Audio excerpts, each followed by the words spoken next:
I'm sorry, Mrs. Carter, but according to the final document, your husband left everything to your son, the attorney said.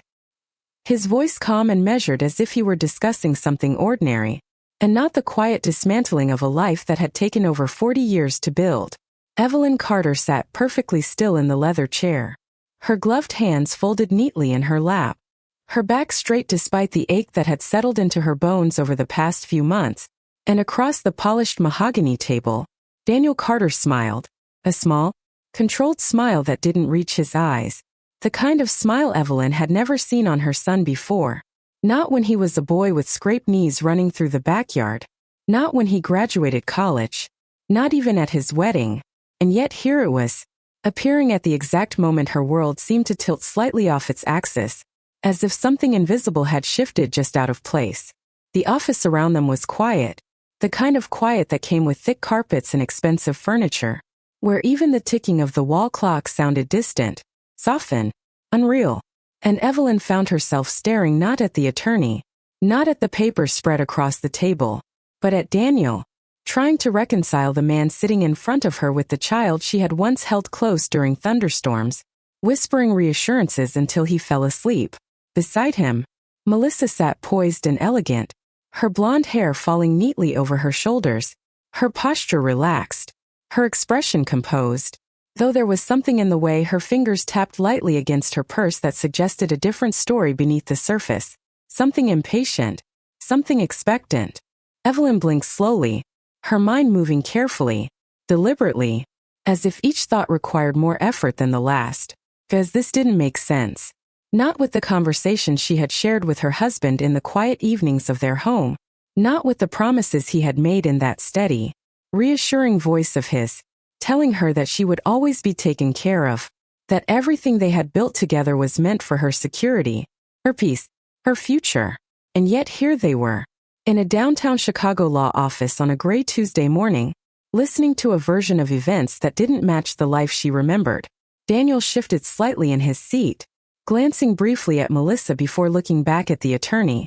that same faint smile still lingering, and Evelyn felt something cold settle into her chest. Not a sharp pain, not a sudden shock, but a slow, creeping awareness that something had been set in motion long before this meeting, something quiet and deliberate, something she had not seen, or perhaps had chosen not to see. She inhaled carefully, steadying herself, her gaze finally lowering to the document in front of her, the words printed in neat, unforgiving lines, each sentence carrying a weight that pressed down on her with increasing certainty, and for a moment, she considered speaking, asking a question, challenging what she was hearing, but instead she remained silent, her composure intact, her expression unreadable, because somewhere beneath the confusion and the quiet disbelief, a different realization was beginning to form, one that had nothing to do with the will itself and everything to do with the way her son was smiling, as if he already knew exactly how this would end, and in that moment, Evelyn understood that whatever had happened here, hadn't started today, and it certainly wouldn't end here. The words on the page did not change no matter how long Evelyn looked at them, and yet her understanding of them shifted with every passing second, as if meaning itself were something unstable, something that could be rewritten simply by reading it again and again, but the ink remained the same, precise and final, leaving no room for interpretation, and still, she could not reconcile it with the quiet evening she had shared with Thomas just months before, when he would sit in his worn leather chair by the window, reading glasses low on his nose, telling her in that steady, reassuring way of his that everything was already taken care of, that she would never have to worry about a thing, that the house, the accounts, the small investments they had carefully built over decades were all arranged with her in mind, because that was what they had promised each other when they first moved into that home on Willow Creek Drive more than 30 years ago, back when Daniel was still a boy who needed help tying his shoes and believed his parents knew everything. The memory came to her now not as comfort but as contrast, sharp and unsettling, because the man who had made those promises was not careless, not forgetful, and certainly not someone who would leave her exposed in this quiet, clinical way. And yet the document in front of her suggested exactly that, as if the life they had built together had been reduced to a set of decisions she no longer recognized. Across the table, Daniel leaned back slightly. His posture relaxed in a way that felt rehearsed, as though he had already settled into the outcome before it had even been spoken aloud, and Evelyn noticed how easily he occupied that space, how naturally he accepted the authority of the moment, while she remained still. Her presence somehow diminished without a single word being directed at her. Melissa reached over then, placing her hand lightly on Daniel's arm, a gesture that might have appeared supportive to anyone else, but to Evelyn it carried a different weight. Something subtle yet unmistakable, a quiet reinforcement of alignment, of shared understanding, and it was in that small movement that Evelyn felt another piece of the puzzle shift into place, not fully formed, not yet clear, but present enough to be acknowledged. The attorney continued speaking, outlining clauses and provisions in a steady tone, but the details began to blur at the edges as Evelyn's attention turned inward, moving through recent months with a new kind of focus, recalling moments that had once seemed ordinary but now felt slightly out of place, like the afternoon Melissa had insisted on helping Thomas organize his paperwork, saying it would be easier if everything was kept together, or the way Daniel had started asking more questions about the accounts, the property taxes, the insurance policies, questions that at the time had felt like concern but now carried a different implication, one that settled uneasily in the back of her mind. Evelyn inhaled slowly, the air cool and controlled, grounding herself in the present moment even as her thoughts reached backward, connecting details she had overlooked, not because they were hidden, but because she had trusted too easily, believed too completely in the structure of her family as something stable and unchanging. She lifted her gaze once more, her eyes moving from the document to Daniel, and for a brief moment, their eyes met, and in that moment, something unspoken passed between them, not acknowledgement, not apology, but something far more distant, something that confirmed what she was beginning to understand without ever needing to be said. And as quickly as it appeared, Daniel looked away, the faint smile returning to his lips as if nothing at all had shifted, as if everything was proceeding exactly as expected. And that was when Evelyn realized that whatever had been arranged here, whatever decisions had been made, they had not been made in her absence by accident, and the quiet certainty of that realization settled over her with a clarity that left no room for denial. The silence in the room stretched just long enough to feel intentional, as if everyone present understood something that had not been spoken aloud, and it was within that silence that Evelyn noticed the smallest shift in the attorney's tone, a subtle hesitation before he turned the page, clearing his throat as though preparing to move into territory that required a different kind of care. And while his words remained professional, there was a faint tightness behind them now, a careful precision that suggested even he was aware that what followed would not sit easily. Evelyn's gaze remained steady, but her attention sharpened, focusing not only on what was being said but on what was not, on the way Melissa's fingers had stopped tapping, now resting still against her purse, on the way Daniel leaned forward just slightly, his expression composed yet alert, like someone anticipating a moment he had been waiting for. The next clause was read slowly, each word deliberate, outlining a transfer that had occurred not years ago, not even months ago, but within a time frame that overlapped too closely with Thomas's final weeks, and something about that timing settled heavily in Evelyn's mind, because those weeks had not been filled with confusion or forgetfulness, but with clarity, with conversations that had been quiet but meaningful, conversations that now stood in direct contradiction to what was being presented as fact. She remembered the afternoon light filtering through the curtains in their living room, the way Thomas had looked at her over the rim of his coffee cup, his voice steady as he spoke about the future in a way that felt certain, not tentative, and the memory did not feel distant or unreliable, felt recent, grounded, something she could still reach if she closed her eyes. And yet here, in this office, that certainty was being replaced with something else entirely, something structured and official, something that carried signatures and dates that could not simply be dismissed. Evelyn felt the weight of that contradiction pressing against her composure, But she did not let it show. Her posture unchanged, her expression calm, because beneath the surface, her thoughts were beginning to organize themselves in a different way, no longer searching for explanations that would restore the version of events she had believed in, but instead examining the details that suggested something had been altered. Daniel spoke then, his voice measured, asking a question that sounded reasonable on its surface, something about ensuring that all documentation had been properly filed, but there was an edge to it, a subtle insistence that seemed less about clarification and more about confirmation, and Evelyn watched the exchange carefully, noting how quickly the attorney responded, how efficiently he reassured him, and in that exchange, she saw not confusion, but alignment, as though this moment had been anticipated and prepared for long before she had taken her seat at that table. Melissa glanced at Daniel again, a brief look that passed between them like a silent agreement, and then she turned her attention back to the attorney, her expression softening into something sympathetic, something that might have been interpreted as concern if it had not felt so carefully placed. Evelyn lowered her eyes once more, not in defeat, but in thought, tracing the lines of the document with a quiet focus, allowing the room to continue around her without interruption,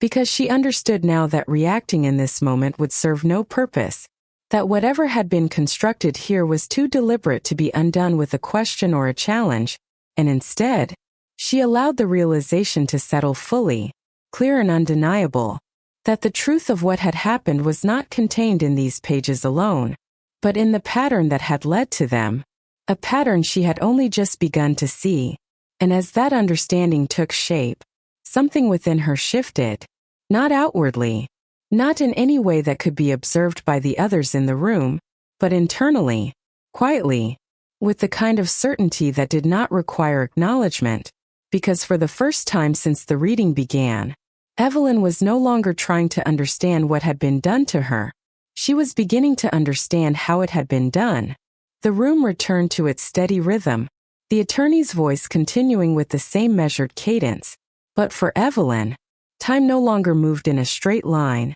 folded inward, drawing her back through the years with a clarity that felt sharper than memory usually allowed, as if each moment she revisited had been waiting for her to see it differently.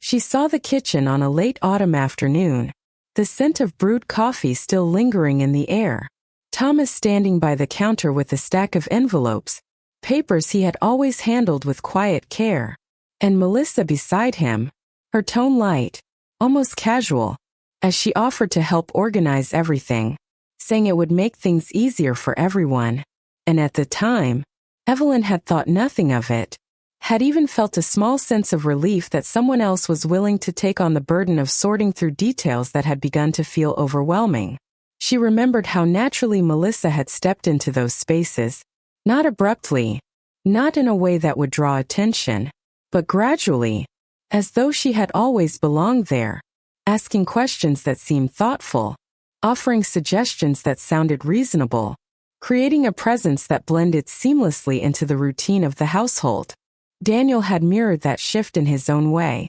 becoming more involved in conversations about finances, about the property, about long-term plans, his voice carrying a tone of responsibility that had once made Evelyn proud, because it had felt like a sign of maturity, of growth, of a son stepping forward to support his parents. But now, as those memories resurfaced, they aligned differently, no longer isolated moments but part of a pattern that stretched quietly across time, a pattern built on proximity and trust, on the assumption that family acted with shared intention rather than private agendas. Evelyn recalled the evening Thomas had mentioned updating some documents, his words casual, almost dismissive, as if it were a minor adjustment, nothing that required concern, and she had accepted that explanation without question, because she had never needed to question him before, because their life together had always been defined by a sense of stability that did not invite doubt. Yet now, sitting in that office, those same words echoed with a different weight, suggesting not simplicity but omission, not reassurance but a gap she had not thought to examine. Melissa's presence in those moments became more pronounced in Evelyn's mind, the way she had guided conversations, the way she had positioned herself as helpful, attentive, always just close enough to be included, never so close as to be questioned, and it was in that balance that Evelyn began to understand the precision of what had been done, not through confrontation or force, but through accumulation, through small decisions that had seemed harmless when viewed alone but now formed something far more deliberate when seen together. Across the table, Daniel remained composed, his attention fixed forward. But Evelyn no longer searched his expression for familiarity, no longer tried to reconcile him with the version of her son she had known, because that connection had already begun to shift, replaced by a clearer recognition of who he had become within this context, aligned not with her, but with the outcome that was unfolding. The realization did not arrive with anger or even with visible hurt. It settled quietly, firmly, like a truth that had always existed beneath the surface, waiting for the right moment to be acknowledged. And as Evelyn allowed that truth to take its place, she felt something within her steady, not a loss of emotion, but a narrowing of focus, a movement away from confusion and towards something more defined, because she understood now that the past could not be undone, but it could be understood. And in that understanding, there was a different kind of clarity, one that did not rely on what had been promised, but on what had actually been done. The meeting concluded without ceremony, the attorney gathering the documents into a neat stack as if the outcome had been routine, as if nothing of consequence had shifted beyond the transfer of assets from one name to another. And Daniel stood first, smoothing the front of his jacket with a quiet confidence that seemed untouched by hesitation, while Melissa followed with the same composed grace she had carried throughout, her expression soft,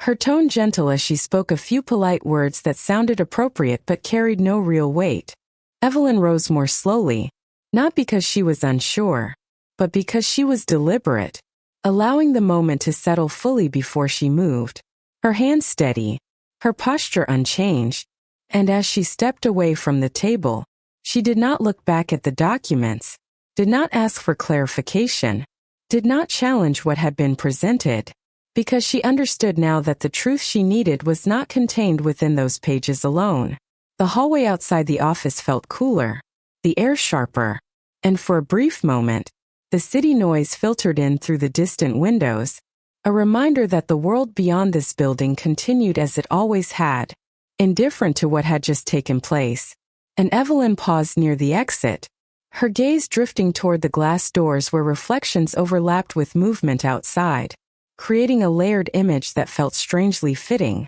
Daniel approached her then, his voice measured, offering to drive her home, the words polite, almost dutiful, but lacking the warmth that might have once accompanied them. And Evelyn turned to him, her expression calm, her eyes steady, taking in the familiar lines of his face without searching for what used to be there. She declined gently, her tone even, explaining that she preferred to go on her own, and for a moment, something flickered in Daniel's expression, something brief and unreadable, before it disappeared behind the same composed exterior he had maintained throughout the morning. Melissa added a few soft reassurances, suggesting they would talk soon, that everything would work itself out, phrases that sounded comforting but carried no substance, and Evelyn acknowledged them with a slight nod, neither agreeing nor disagreeing, because she no longer needed to respond in the way they expected.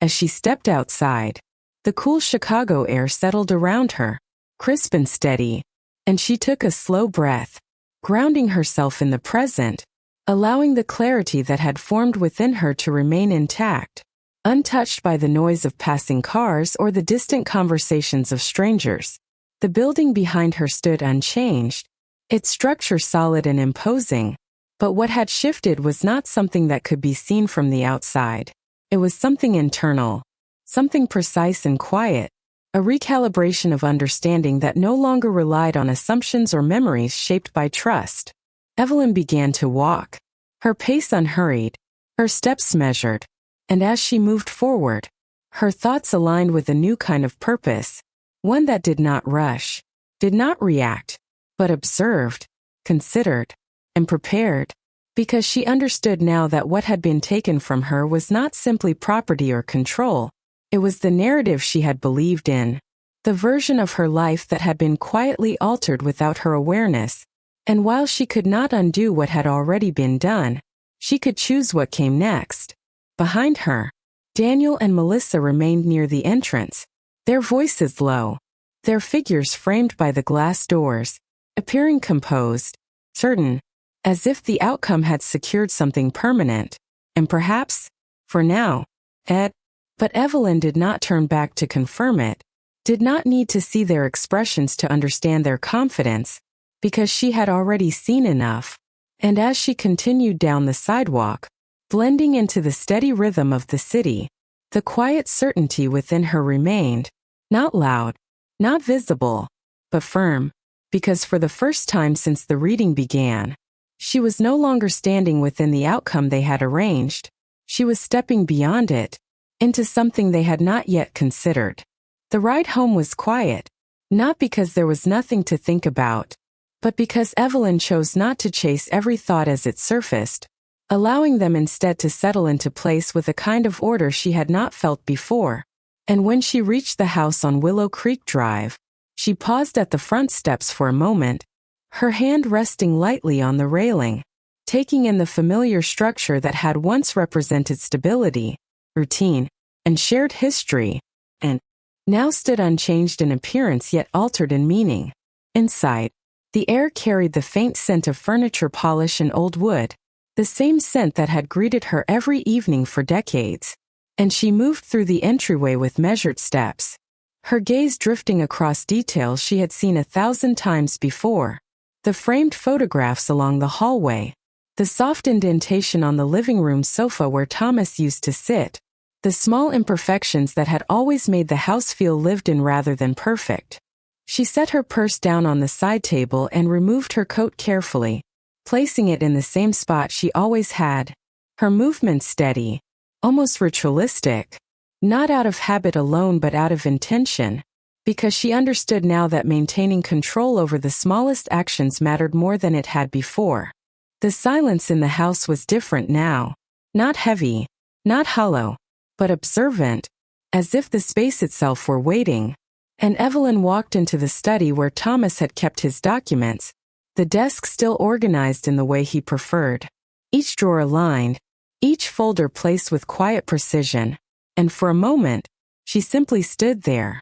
her eyes scanning the surface without touching anything, because she was no longer looking for comfort in what remained, she was looking for understanding. She recalled the way Melissa had stood in this very room weeks ago,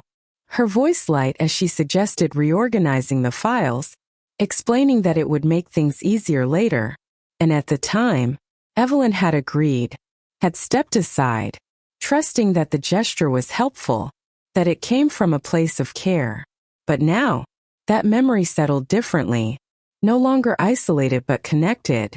part of the same pattern that had led to the outcome she had witnessed earlier that day. Evelyn moved closer to the desk, opening one of the drawers with slow, deliberate care, her fingers brushing lightly over the folders inside, not searching randomly but with a quiet awareness that what she needed would not reveal itself all at once. And as she lifted one file, then another, she noticed small inconsistencies, subtle shifts in labeling, in placement, details that might have gone unnoticed before but now stood out with quiet clarity, suggesting that the order she remembered had been adjusted, not drastically, not in a way that would immediately alarm, but enough to alter the structure beneath the surface. She closed the drawer gently and stepped back, her expression unchanged, her breathing steady, because she understood that this was not the moment to rush, not the moment to confront what she was beginning to see,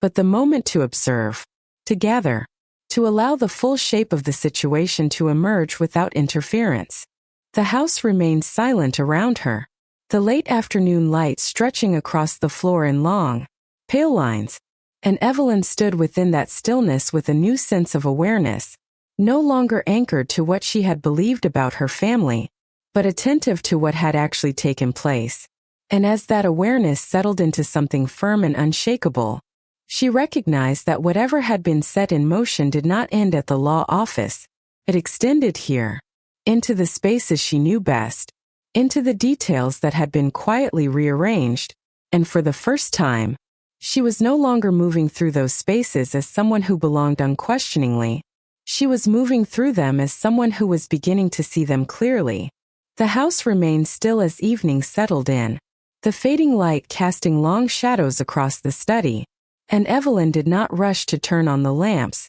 allowing the dimness to linger as her eyes adjusted, because there was something about the quiet that felt necessary now, something that allowed her thoughts to sharpen without interruption. And it was in that stillness that the sound of the telephone broke through, sudden but not jarring, as if it had been expected.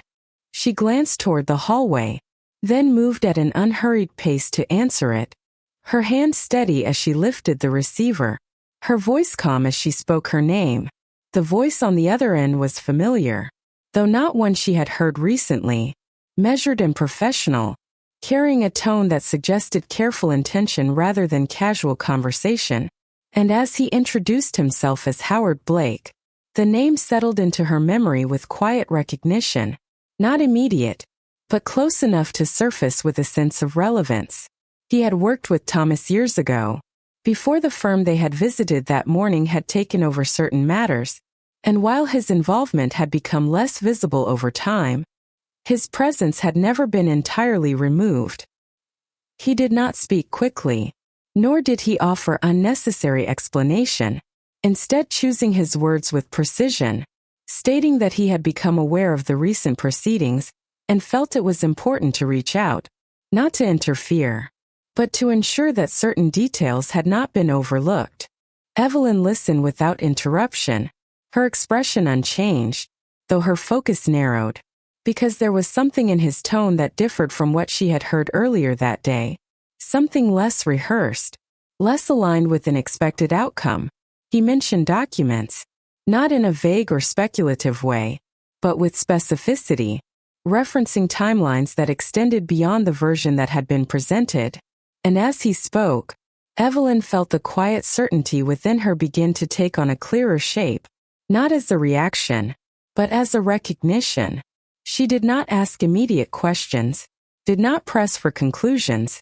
instead allowing him to finish, because she understood that what mattered was not the speed of the information, but its accuracy, its alignment with the fragments she had already begun to piece together. When he paused, she responded simply, acknowledging what he had said, her tone composed, and agreed to meet, not out of urgency, but out of intention, setting a time for the following morning. After the call ended, the silence returned, but it no longer carried the same weight, felt defined now, structured, as if it held space for something that had not yet fully emerged. Evelyn replaced the receiver gently and stood for a moment, her gaze drifting toward the study once more, where the desk remained exactly as she had left it, the drawers closed, the surface undisturbed, and yet it no longer appeared as a fixed point of certainty, but as part of a larger arrangement that was beginning to reveal itself. She walked back into the room, her steps measured, and this time, she did not hesitate as she approached the desk, opening the same drawer again, her movements deliberate, not searching aimlessly, but following a line of thought that had already begun to form, because now there was context. Now there was a possibility that what she had sensed was not only real, but documented. The folders felt different in her hands, not because they had changed, but because she had, her awareness shifting from passive acceptance to active observation. And as she reviewed them once more, she no longer looked for reassurance. She looked for confirmation, for patterns, for anything that aligned with what Howard Blake had suggested without stating outright. Outside, the last of the daylight faded, leaving the room in a soft, muted glow, and Evelyn stood within it with a steady composure, no longer uncertain,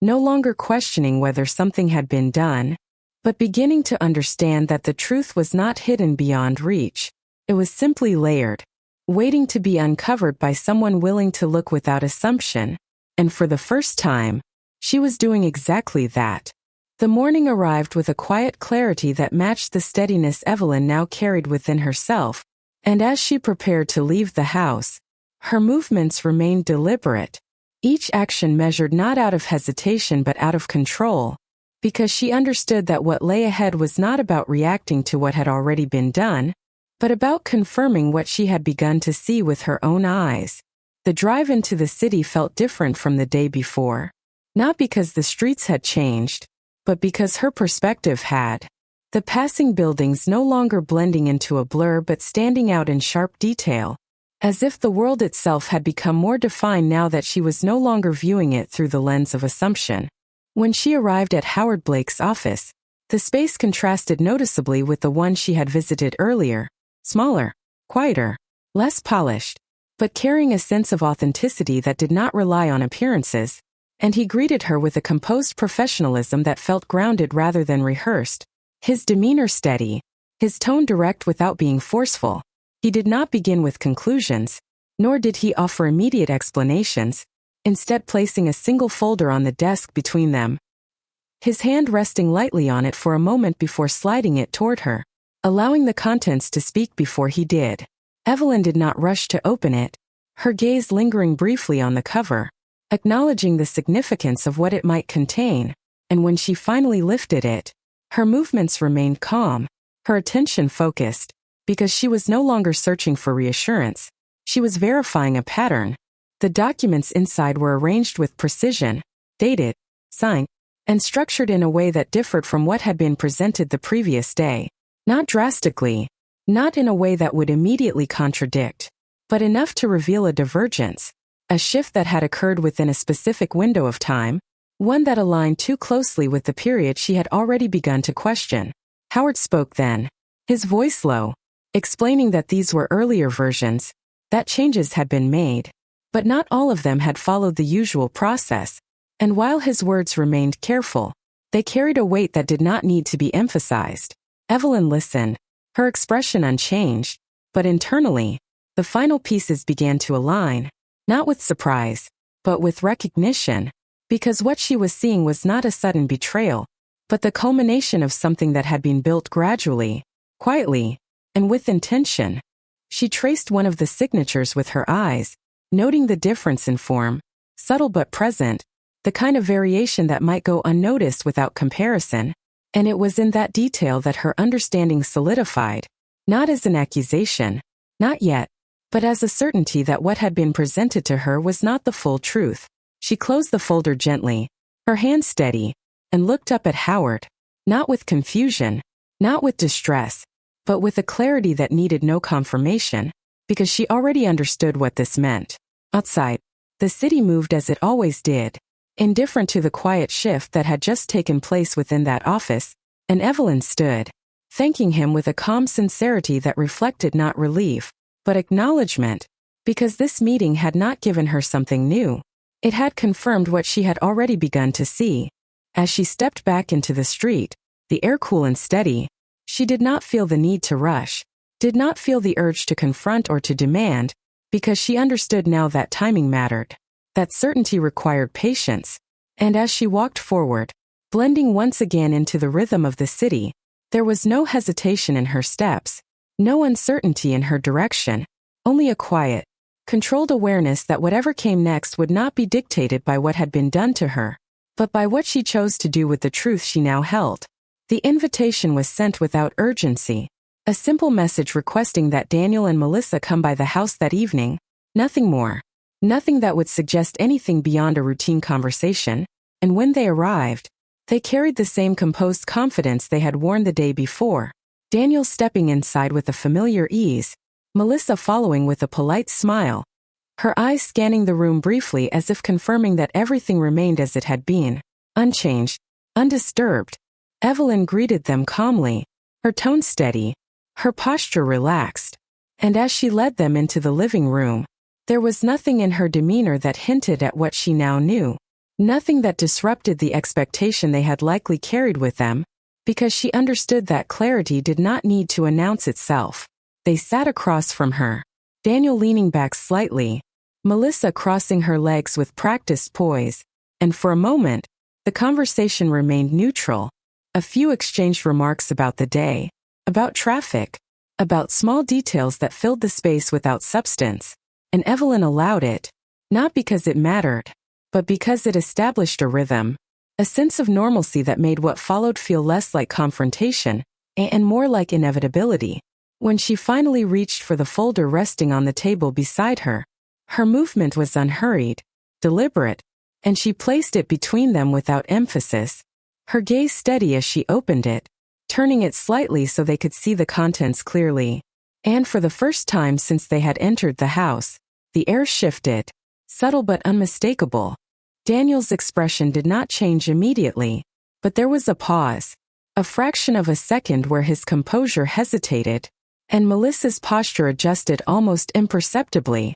her attention sharpening as her eyes moved across the pages. Evelyn did not speak right away, allowing the documents to exist in the space between them, allowing the contrast between what had been presented and what was now visible to settle on its own, because she understood that truth, when placed directly in front of someone, did not require explanation to be recognized. When she did speak, her voice remained calm, measured, free of accusation, as she referenced the dates, the differences, the sequence of changes that had occurred within a time frame that could no longer be dismissed as coincidence, and she did not raise her tone, did not press, did not demand, because she no longer needed to convince them of anything. She only needed to make it clear that she understood. Daniel leaned forward then,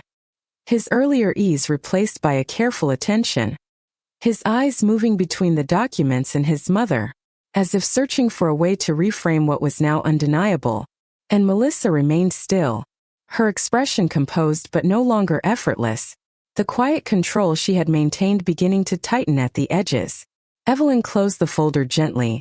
her hands resting on it for a moment before she looked at them both, not with anger, not with disappointment, but with a clarity that left no room for misinterpretation. And in that moment, the balance of the room shifted, not dramatically, not outwardly, but in a way that redefined where each of them stood. She spoke once more, her words simple, direct, stating that she would be reviewing everything with proper counsel, that decisions would be made accordingly, and that what had been assumed as final was, in fact, not yet settled, and there was no need for further elaboration, no need for conflict, because the certainty in her voice carried more weight than any raised argument could have. The silence that followed was different from the one at the law office. It was no longer structured by expectation, but by realization. And Daniel did not smile this time, his expression held in place by something he could not easily shift, while Melissa's gaze remained fixed on the closed folder, as if its presence alone had altered the outcome she had believed was secure. Evelyn rose slowly, her posture unchanged, her composure intact, and as she moved toward the doorway, signaling the end of the conversation without stating it outright, there was no hesitation in her steps, no uncertainty in her direction, because what had once been unclear had now been defined, and as Daniel and Melissa followed her toward the exit, their silence carrying a different weight, Evelyn understood that the moment had already passed, that whatever had been carefully arranged before had begun to unravel, not through force, not through confrontation, but through the simple act of seeing clearly, and for the first time, it was not her son who controlled the outcome, but her.